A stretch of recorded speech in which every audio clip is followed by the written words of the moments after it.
Hello everybody, my name is Mukesh Sharma and today we are going to continue our lectures on criticism, and today we are shifting from Greek criticism to Roman criticism, and the critic that we are going to study today is popularly called Horace, although his real name is Quintus Horatius Flaccus. So the influence of Horace and his work, especially which is named Ars Poetica, has been very vast, and sometimes he exceeds the influence of Plato, and in many periods even that of Aristotle. Now, he is primarily a poet and a composer of odes, satires, and epistles. You should know what an epistle is. Epistle is a kind of a conversation between two persons in the form of letters. Okay, so in the area of literary criticism, he has been associated with the notion that a poem is like a painting. He calls a poem like a painting, and the poetry should teach and delight. He actually mixes the poetry's functions given by Plato and Aristotle, because Plato says that the true poetry should teach, okay, and Aristotle says it should also give delight to people apart from teaching, and Horace mixes them both and says a good poetry should a good kind of poetry should teach and delight both, and these are the functions of the poetry. Now he also says that the poetry is a kind of craft which needs labor, which needs hard work, okay, and this text of Horace, which is named Ars Poetica, is in the form of informal letters, okay, from an established poet giving advice to the would-be poets of the wealthy family of Piso, Piso, in Rome. Now, these are the few details that you need to know before we jump into studying Horace. So here we go. Now Horace, I've never told you the date of births and date of deaths of critics. You might read them yourself. Now, Latin criticism marks the beginning of the second phase in the history of literary criticism. Why? Because the first phase was of Greek criticism, where we studied Plato and Aristotle. Now, the Roman literature initially was a kind of imitation, and their literary genius was somewhat timid and was not literary. Means most of the Roman literature was, in the form of critiques. So, whereas Greek literature was very rich, and there were writers like Homer, Aeschylus, Sophocles. Such writers were not initially available, or we can say were not there. Okay, so the beginning of the Roman era was somewhat focused on criticism more than the literature itself. Now, when the Augustan era begins, it saw the triumph of literary movement under the influence of Hellenism. You must be acquainted with the term Hellenism, which means the use of Greek themes in one's works. Okay. Now this theme is clearly seen in the literary works of Augustan era, when the King Augustus came to throne. If we talk about the distinctive features of this era, we can see three main features which come out to be. The first one is the honor and prestige accorded to poets and poetry. So, as we saw in the Greek era, under the leadership of critics like Plato, the poetry and poets lost their charm, and prestige and honor was not awarded to them, but it returned when the Augustan era began. Now, poetry got its dignity back, the dignity which was associated with the poets like Homer. Now, in such an era of Augustan age, critical activities also flourished. Now we move to his main work, which is Ars Poetica. and Ars Poetica, which is also called Epistles to the Pisos. The Pisos, as the name suggests, is the name of a family which resided in Rome. Okay, so Horace Ars Poetica is the greatest work of Roman era or Roman criticism. Okay, and in this work he shows that he has got a great legacy of criticism from the ancients and gave it a new direction and breadth. Now we must know this, that the work which we are going to discuss is actually not a work of criticism. It was intended to be a literary work, but all his works, especially satires and epistles, are somewhat or somehow are works of criticism, although primarily they are not considered to be a work of criticism. Now, satire and epistles are the home to his critical ideas. Now, his more formal utterances are found in Ars Poetica, popularly known as Epistles to Pisos. Now, we must add a D before Pisos because it's the name of a family, it's the name of a caste according to Indian standards. Now, it's a dexterous piece of writing produced towards the close of his life when he was about to die. Now, and the main aim of the writer of writing this work was to establish at Rome an exalted poetry which should be of service to the state. Now, in the epistles, he is acting or behaving like a friend and guide, of his contemporaries, and giving them counsels on morals and literature, both morals and literature. And what are the main four, counsels that he gives to his contemporaries through the medium of Pisos? The Pisos. The first one is the relation of a writer to his work, his knowledge of tradition, and his own ability. Now, what does this mean? The relation of a writer to his work, his knowledge of tradition, and his own ability. See, if a writer knows his own ability and his tradition as well, he will be able to produce great work.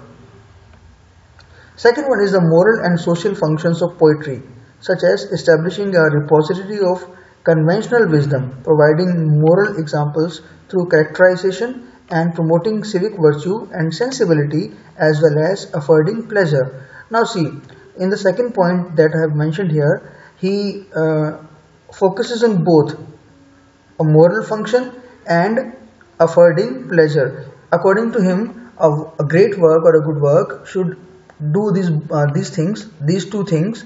One is providing moral education to people, and secondly to give them pleasure. Okay, so both the task, or if you are asked what according to Horace is the function of art or literature, so according to you, or according to Horace, sorry, in the exam you should answer it both morality and pleasure.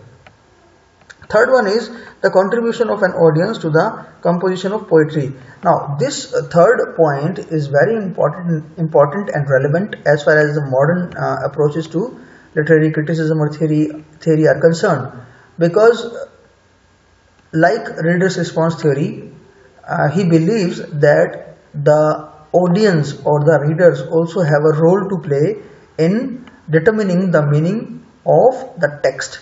Although we'll be, it will be very early to say something like he propounded reader's response theory, but yeah, we can see the beginning of something like literary theory called reader's response theory in the work of Horace. And the fourth point is an awareness of literary history and historical change in language and genre. So a poet should also be acquainted with the literary history of his age or his country, you can say, and he should also be aware of the changes that have come or undergone in the language or the genre. So means he should be very well aware of his historical heritage. Here we are reminded of T.S. Eliot. T.S. Eliot in his essay Tradition and Individual Talent says the same thing. You can show your individuality in an effective manner only if you are acquainted with your literary history. So tradition should also be followed, and then your individual talent will be of some worth. Now the next one is a poet should be punctilious about the choice of words and should elevate language to a higher level by constantly refining it. You must focus here, refining it means he favors hard work. वो कहता है कि poet को शब्दों का चुनाव बहुत ही ढंग से करना चाहिए, अच्छे तरीके से करना चाहिए और हार्ड वर्क के द्वारा, लेबर के द्वारा उसको लगातार अपनी वोकैबुलरी को रिफाइन करते रहना चाहिए। वो एक जगह ये भी कहता है कि अ poet should choose the oldest of the new and the newest of the old words. ये भी याद रखना, अ poet should choose the oldest of the new and the newest of the old words. So now next one, now we are going to have a look at the salient features of his theory of poetry as given in Ars Poetica or Epistle to the Pisos. He advises poets to look into life and manners for their models. Means art should be an imitation of the life and models, and at the same time it is not only the duty of the poet to copy what is seen by him, but also he should try to improve the standard which he sees in his writing and try to give delight to people, or both means to improve the life and give delight. He also holds that verse is not necessarily poetry. Means poetry का मतलब सिर्फ ये नहीं है कि आपने rhyme में metre में कुछ लिख दिया तो वो पोइट्री बन जाएगी। Poetry needs some distinctive qualities such as the fire of inspiration and imaginative faculty. Means सिर्फ राइम में लिख देने से, जैसे कि कॉलरिज ने भी कहा है, हम पढ़ेंगे आगे जाके, कि सिर्फ राइम लिख देने से पोइट्री नहीं बन जाती है। ये फायर ऑफ इंस्पिरेशन की बात जो है ये थोड़ा सा ट्रेडिशन हो गया, ट्रेडिशनल पॉइंट ऑफ व्यू हो गया इसका। इमेजिनेटिव फैकल्टी की बात जब ये करता है तो ये थोड़ा सा मॉडर्न हो गया। तो होराइस में हम पहली बार मॉडर्न क्रिटिक की जो फीचर्स हैं वो हमें देखने को मिलेंगी। पोएट्री तभी बनेगी जब आप इंस्पायर्ड होंगे, जैसा प्लेटो ने कहा था, बट पॉजिटिवली इंस्पायर्ड होंगे, और इमेजिनेटिव फैकल्टी भी आपको होनी चाहिए।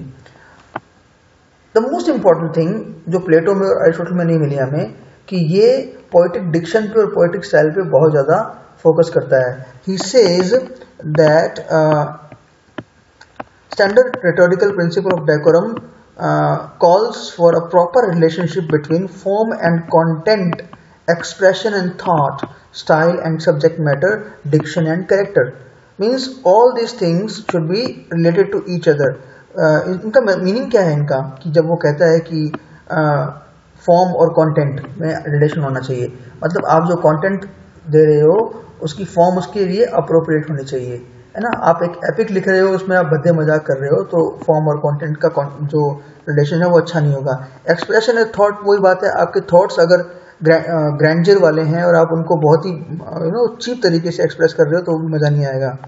स्टाइल एंड सब्जेक्ट मैटर का भी मामला, सब्जेक्ट मैटर जैसा आपका है उसके अकॉर्डिंग आपकी स्टाइल होनी चाहिए। And last one is diction and character. Diction and character का मतलब क्या है, कि आपका जो कैरेक्टर है, he should use appropriate language for him. For example, if there is a king and he is using the language of beggars or gypsies or tipsies, it would not suit. And if there is a beggar and he is using the language of a king or a refined or a noble person, it would also not suit according to Horace. Now there are a few more things which I have already told you somehow, but we are going to have a look at them. The language of poetry is not as the same as everyday speech. Everyday speech and poetry language are two different things. Now, although his primary focus is on poetry, he also has something to say on drama, on the art of drama as well. Now, his treatment of plot, characterization and style reminds us of Aristotle. Okay, and he remarks about tragedy that because a tragedy is a dignified subject matter to be explained, it should not be treated in an ordinary और casual manner. Okay, tragedy जो है उसको बिल्कुल casual तरीके से नहीं लिखा जाना चाहिए, ग्रैंडियर होना चाहिए. And comedy should not be written in lofty language और lofty manner of tragedy. And most importantly, the essence of his Ars Poetica is that art needs constant practice and endeavor. आपकी जो abilities हैं उनको सुधारने के लिए आपको continuous practice की ज़रूरत पड़ती है. ये हमें अलेक्जेंडर पोप की याद दिलाता है जब वो कहता है कि natural abilities are like natural plants, they need pruning. कि हमारी एबिलिटी जो हैं वो प्लांट्स की तरह होती हैं, अगर आप उनको प्रूव नहीं करोगे, अगर उनको सही तरीके से काटोगे छाटोगे नहीं तो वो फैल जाएंगी किसी भी दिशा में, मतलब कचरा हो जाएगा. सो ही सेज लाइक पोप, हालांकि पोप बाद में आया याद रखना, तो पोप इसकी तरह बोलते हैं एक तरह से कि एबिलिटीज को प्रूव करना पड़ेगा, एबिलिटीज को आपको कंटिन्यूसली क्या करना पड़ेगा, उनको रिफाइन करना पड़ेगा एंडेवर द्वारा.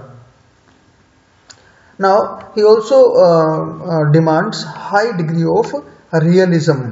Okay, when he says, my instruction would be to examine the model of human life and manners as an informed copyist and to elicit from it a speech that lives. Means अगर आपको एक ऐसा work लिखना है जो जो जो जीवित रहे युगों युगों तक, तो आपको क्या करना पड़ेगा, आपको लाइफ का जो मॉडल है उसमें जो स्पीच यूज की जाती है उससे ऐसे मैनर्स रिट्रीव करने पड़ेंगे और उनको कॉपी करना पड़ेगा एक ऐसे एलिसिट मैनर में कि वो युगों युगों तक जिएगा. His principles and percepts about poetic art, sorry, I'd like to correct this a little bit. Now, his principles and percepts about poetic art have exercised great influence in later critical theory. He attaches great importance to propriety और fitness. ये बात repeat हो रही है बार बार कि fitness का मतलब यही है कि जो चीज़ आप लिख रहे हो, जो कंटेंट आप लिख रहे हो, उसकी स्टाइल उससे मैच करनी चाहिए, वो फिट करनी चाहिए, because it is the central to all work of art.